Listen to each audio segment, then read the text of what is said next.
আজ আমরা একটা মারাত্মক বিষাক্ত কেমিক্যাল পটাশিয়াম সায়ানাইড নিয়ে আলোচনা করব।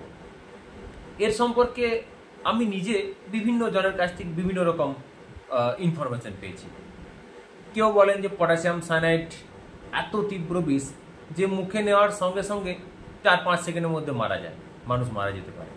আবার এটাও শুনেছি, আপনারাও হয়তো শুনে থাকবেন, যে পটাশিয়াম সায়ানাইড কেউ আজ অব্দি টেস্ট কি কেউ বলতে পারে না। কেউ হয়তো চেষ্টা করেছিলেন এবং তিনি জাস্ট মুখে নেওয়ার পরে এস লিখে মারা গেছেন।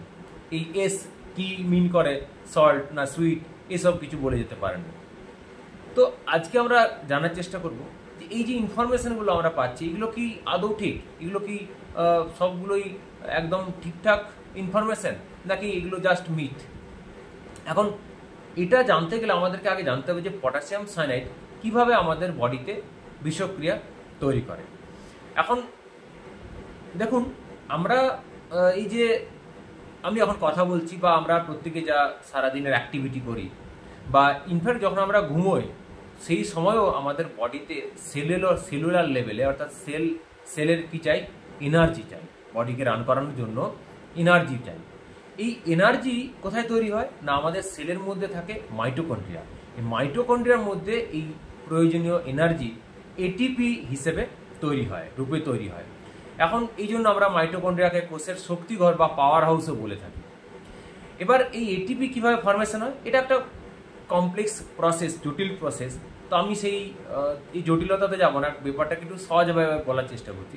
দেখুন, আমরা যে খাবার খাই, মূলত শর্করা জাতীয় খাবার যেগুলো খাই, সেগুলো ভাঙতে ভাঙতে ডাইজেস্ট হয়ে গ্লুকোজে পরিণত হয় এবং ব্লাড স্ট্রিমের থ্রু দিয়ে কোথায় পৌঁছায়, সেলে পৌঁছে যায়।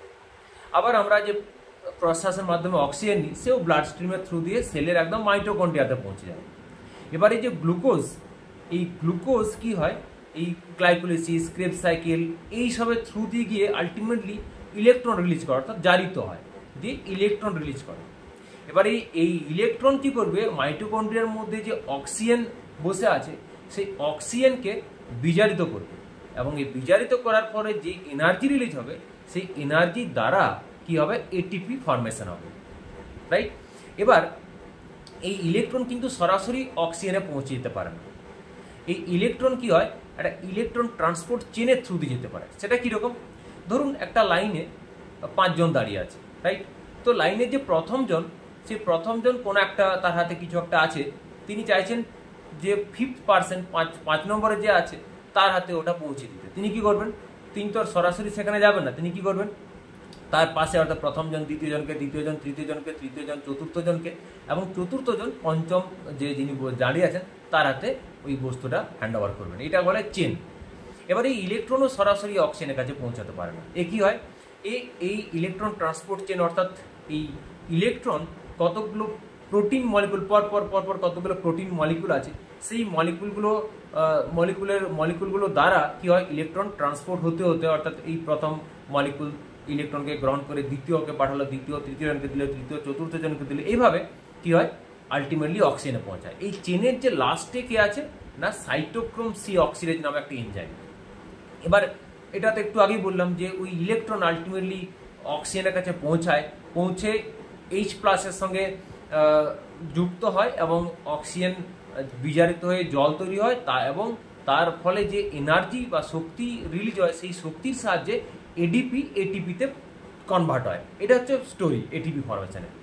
এবার এখানে সায়ানাইডের কি ভূমিকা, দেখুন, যদি এই ইলেকট্রন অক্সিজেন অবধি পৌঁছাতে না পারে, ইলেকট্রন ট্রান্সপোর্ট চেনটা যদি কোথাও ব্লক হয়ে যায়, তাহলে অক্সিজেন বিজারিত হতে পারবে না আর এটিপি তৈরিও করতে পারবে না, অর্থাৎ সেলুলার লেভেলে এনার্জি রিলিজ বন্ধ।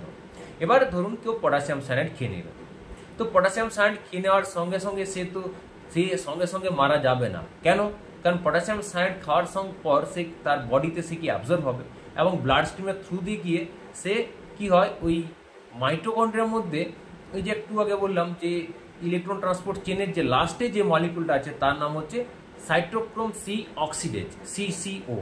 ওখানে ওর মধ্যে আছে আয়রন এবং কোবাল্ট। ওই সায়ানাইড গিয়ে ওই আয়রনের সঙ্গে বসে পড়ে, আয়রনকে ব্লক করে দেয়।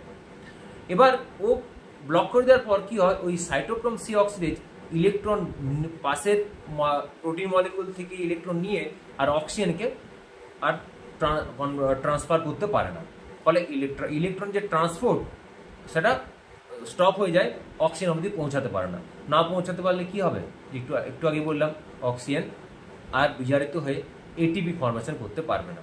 এটিপি ফরমেশন করতে না পারলে সেলুলার লেভেলে এনার্জি তৈরি বন্ধ হয়ে গেলে কি হবে, আমাদের যত ভাইটাল অর্গান আছে সেই অর্গানগুলো সবসময় কি তারা রান করছে, সবসময় তারা কি আছে, অ্যাক্টিভ আছে, তারা আর অ্যাক্টিভ থাকতে পারবে না। যেমন আমাদের লাংস মাসেল তাদের কাজ করা বন্ধ করে দেবে, হার্ট মাসেল সে কাজ করতে পারবে না, আমাদের ব্রেন কাজ করবে না।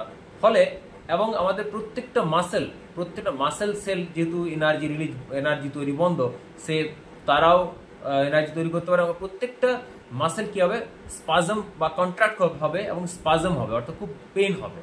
এবং এর ফলে হার্ট অ্যাটাক হবে, এই যেহেতু হার্টের যে মাসেল সে কাজ করছে না, হার্ট অ্যাটাক হবে।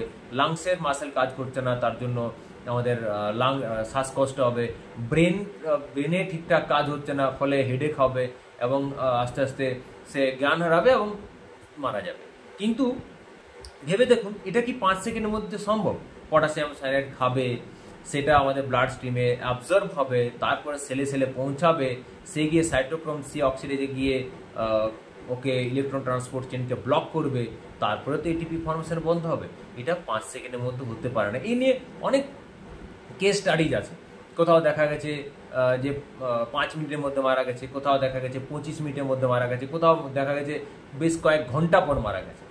এবার কত দ্রুত মারা যাবেন সেটা অনেকগুলো বিষয়ের উপর ডিপেন্ড করে।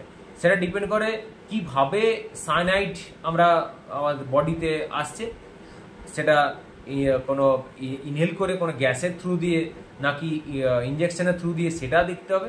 আর লিথাল ডোজ মানে যে কত পরিমাণ একটা বিষ যদি কনজিউম করলে একটা মানুষ মারা যেতে পারে, সেই লিথাল ডোজ। খুব কম পরিমাণ এটাও দেখা গেছে যে খুব কম পরিমাণ সায়ানাইড যদি আমরা কনজিউম করি, তো আমাদের বডি যে মেকানিজম তারা কি হয়, সেটা খুব সহজেই তাকে কি করতে পারে, ওই হ্যান্ডেল করতে পারে। আর তাতে আমাদের কোনো সমস্যা নেই। ইনফ্যাক্ট আমরা সায়ানাইড অলওয়েজ সবসময় আমরা সায়ানাইডের এক্সপোজারের মধ্যে আছি।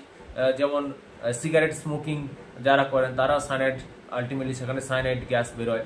আমরা এই যে অ্যাপেল খাই, তার বীজে কি আছে, সায়ানোজেন গ্লাইকোসাইড নামক এক প্রকার কম্পাউন্ড থাকে, সে বডিতে গিয়ে ডাইজেস্ট হয়ে সায়ানাইড রিলিজ করে। তো তাতে আমাদের বডিতে কিছু অসুবিধা হয় না। তো খুব কম পরিমাণ সায়ানাইড কোনো সমস্যা তৈরি করে না।